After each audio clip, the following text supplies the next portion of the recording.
I'm Shigo here on Mendham's Pond, New Hampshire.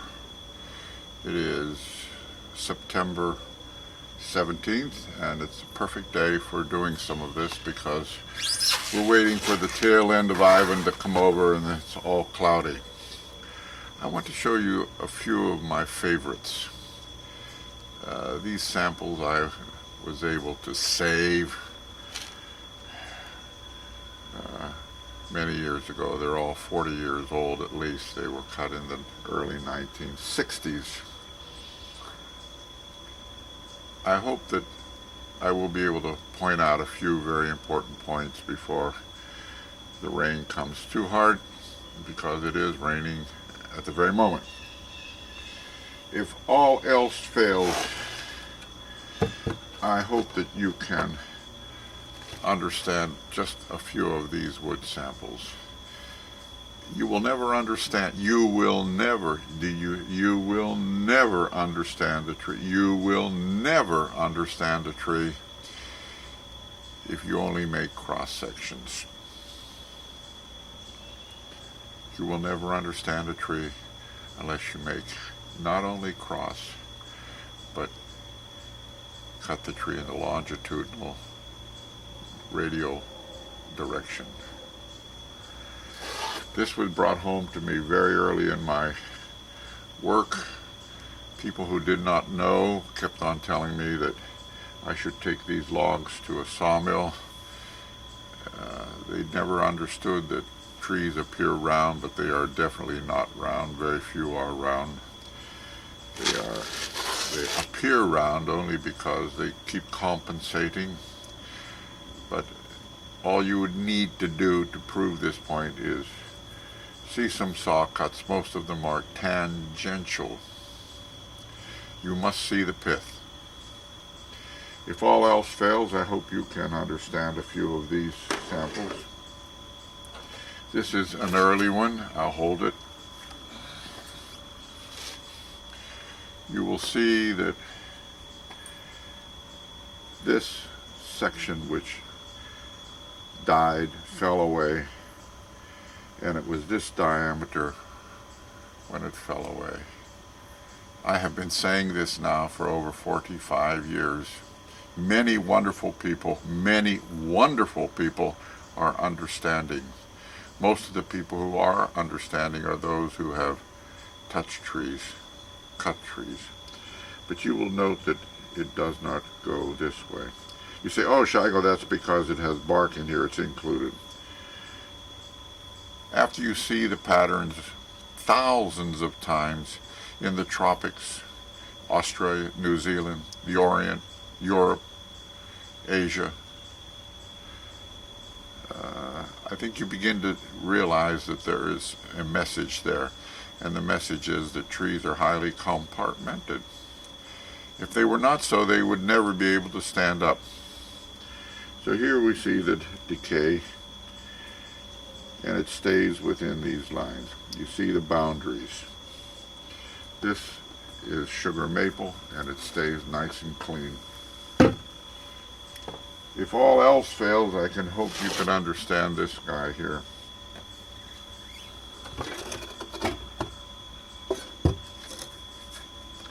A little difficult to get in a good view.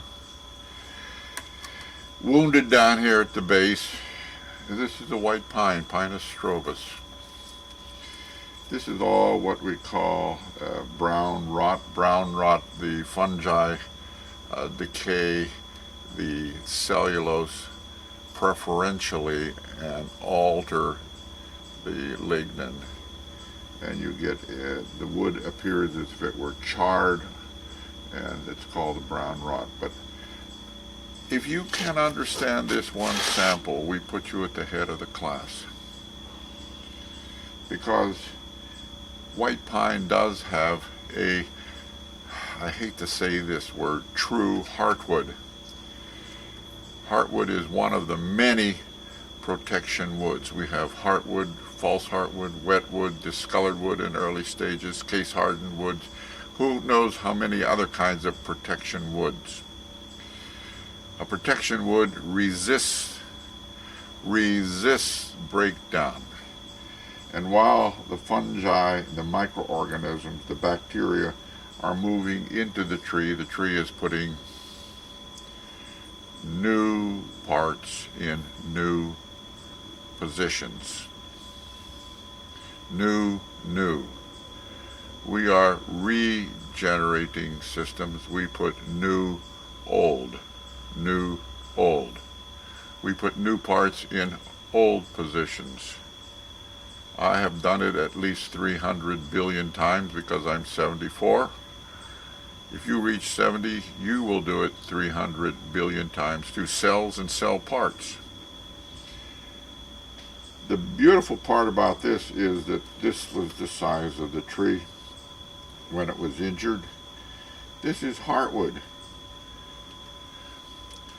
I am fighting desperately the heart rot concept. It depends on how you define heart rot. If you define heart rot as the center of the tree, rot in the side of the living tree, then fine. But define it. If you say that the heart rot concept means that you have a wound, only one fungus infects and digests the heartwood at will. And the center of the heartwood is supposed to be the weakest, so that's why you have hollows in trees. Now, if you believe that, you believe in Santa Claus and the Easter Bunny and everything else. The only reason people believe that is because they have not done what I have done here. You see this decay column comes up, and now it begins to swing. Here is heartwood on both sides. Why doesn't it come and infect here? It stops around the branch stub.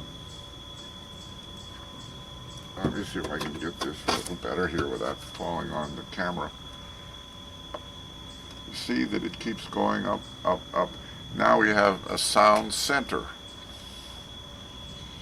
So what we have here, if I can move this in a way that you can see the top of it without getting everything all in bad shape here.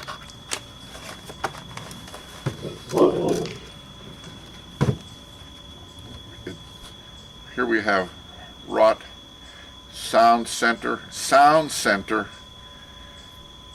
So sound, decayed, sound.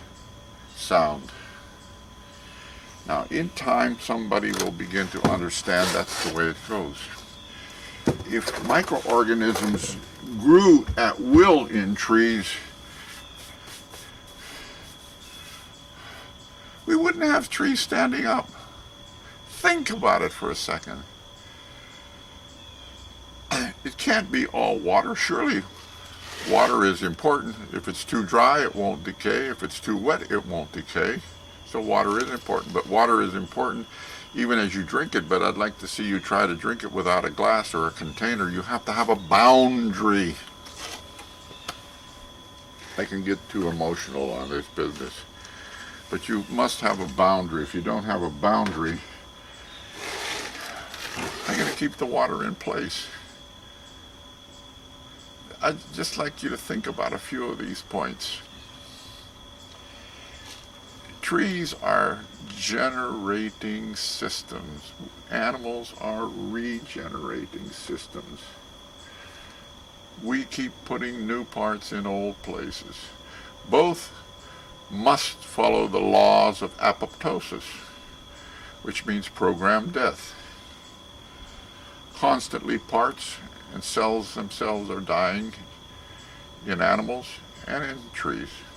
But so long as in animals new ones replace dying dead ones at the same rate, you stay alive very well, healthy.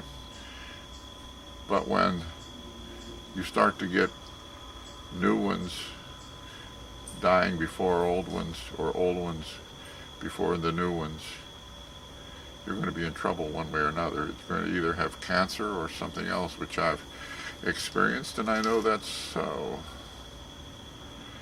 But you have to think about these things. Don't just believe everything you see in the textbooks, you see in the early parts. I was considered, and still am by some people, who will not touch the inside of a tree. Crazy, because I work with contaminants.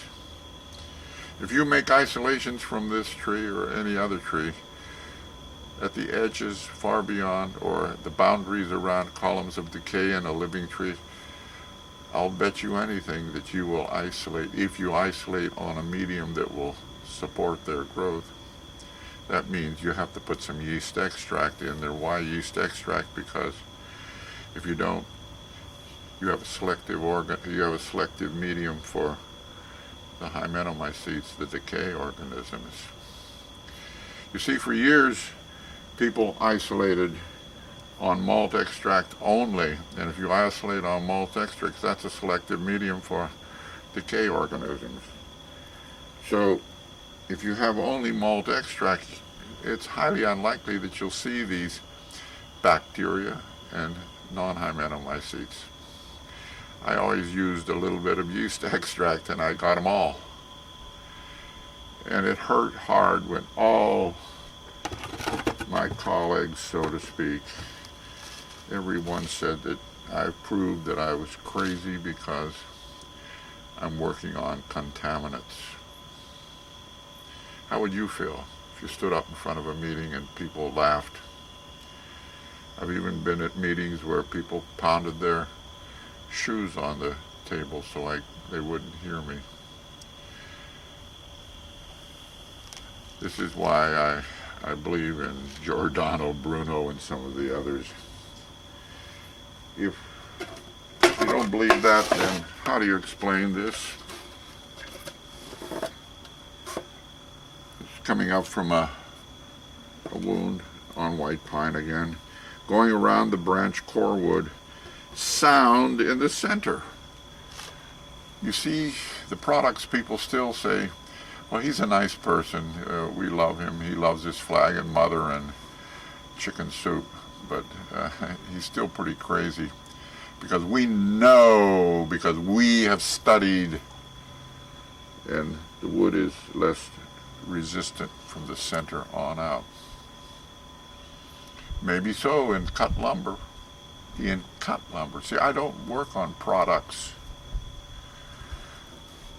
I work on living trees, which I need to give just a little bit of information on right now, because do you realize the first enemy the immigrants had to the United States were trees. There were trees everywhere. Who wants to grow more trees? Who wants to learn about these things? All we have to do is use them, burn them, get rid of them so we can build houses, roads, railroad ties. Just cut them. Cut. They'll never go away. Ha. They have gone away. They're going away. And now we're starting to realize it a little bit too late. But until you slice a tree in the longitudinal radial direction, you'll never understand a tree. There are good people, many wonderful people, thank you, good people, who are saying, hey, Shigo, I've been doing this all my life. I know this. Okay, thank you. I know they're out there, but the strangest thing is most of my opposition is coming in the strangest places. What are we going to do for these young people who are just coming along? We're going to teach them the same old stuff? Are we going to teach them the same old incorrect stuff? Or shall we let them make up their own mind? You go out and slice a tree. The only difficulty now is that it's getting very, very difficult to find trees to dissect. Please don't say dissect. It has two S's in it, okay? To dissect trees. If I went out and cut and dissected some of the trees in the positions in the way I did before, I'd be put in jail forever and ever and ever. I know that. But that's neither here nor there right now. What I'm trying to say is that trees are generating systems. You cannot plant a forest. You can plant a tree, but you cannot plant a forest. Why? Because a forest is a system. You can't plant a system. I have to be very careful because I can get a little bit emotional on all of this, and that's not my point. My point is to try to bring some sense to years of clouds. And there are good reasons for this. The reasons for it are that, I better not get into it. If you're interested, the reasons for it, just contact me and I'll tell you the reasons for it, but it all has to do with what Tolstoy said. If you read a little bit of Tolstoy, you'll understand what I'm talking about. But if people would only realize that the only way trees stand up is that they are able to set boundaries. I don't know how they do it, or I should say boundaries set, because if I say it the other way, then I get into deeper trouble. Trees don't have a mind and start to say, okay, today we're going to set boundaries. No, that's not the way it works. But what they do is boundaries form, and then we go, first of all, to the pioneers. Oh, you got to feel sorry for these pioneers, whether they're people or animals or whoever, or microorganisms, because the pioneers have to fight constantly on both sides. They must have 16 arms on one side and 16 arms on the other side, in a sense. I know they don't. But they have to be able to subdue and survive on the wound's surface, because there's new space, new energy sources. They have to fight it out against the penicillia and the mucors and the alternaria and the yeast and the bacteria, the streptococcus and the bacillus and the whole group of others. And then not only do you have to fight it out and survive against all of these, but then you have to be able to grow into the tree against the altered wood, or in other words, against the wood that has been changed in such a way to resist further spread. I was almost tempted to say the wood was naturally preserved, okay? It was something was put into the wood. And usually if it's a conifer, the isoprenes are turned or changed or altered or chemically altered to terpenes, and the terpenes are altered. And if it's a hardwood, the phenols are altered, and they are then connected together, and you have polyphenols. I don't know the details of all of this. I wish somebody would figure it out, because just as Socrates says, I know so much about this that I know that I'm the dumbest one in the world. Ha ha, now he's finally admitted it. Yeah, I'm not afraid to say there's nothing wrong with being ignorant, you know. Ignorant only means you don't understand, but once it's explained to you, and if you still don't understand, then there's another word. I'm not allowed to use that word, but it starts with S, T, U. You know what I mean. That's another word. But trees stand. These trees here on our property are 60, 70, 80 years old. Here's another one that I think you need to know a little bit about. This is old Igniarius on a beach. Now you see all of these columns and the insects. Why does it stop here? Why doesn't it keep on going? See, this is the center of the tree. Why doesn't it stop? Why doesn't it go over here? But you see all these other zone lines within. Don't confuse zone. They are a form of boundary. What are zone lines? They're the boundaries of the good old boys club. I told this to one of my foreign friends, and he gave it a different name, which I better be careful because I don't want to say that word. But we have in the United States, the good old boys club. I get in and I'll do everything so that you won't get in. Now see, we need some definitions, because if this is where you can live, then we have a word for that. We call it a habitat. But you alter that so that nobody else can get in, then we need another word. Okay? So I'm going to close this down right now and see how it all goes.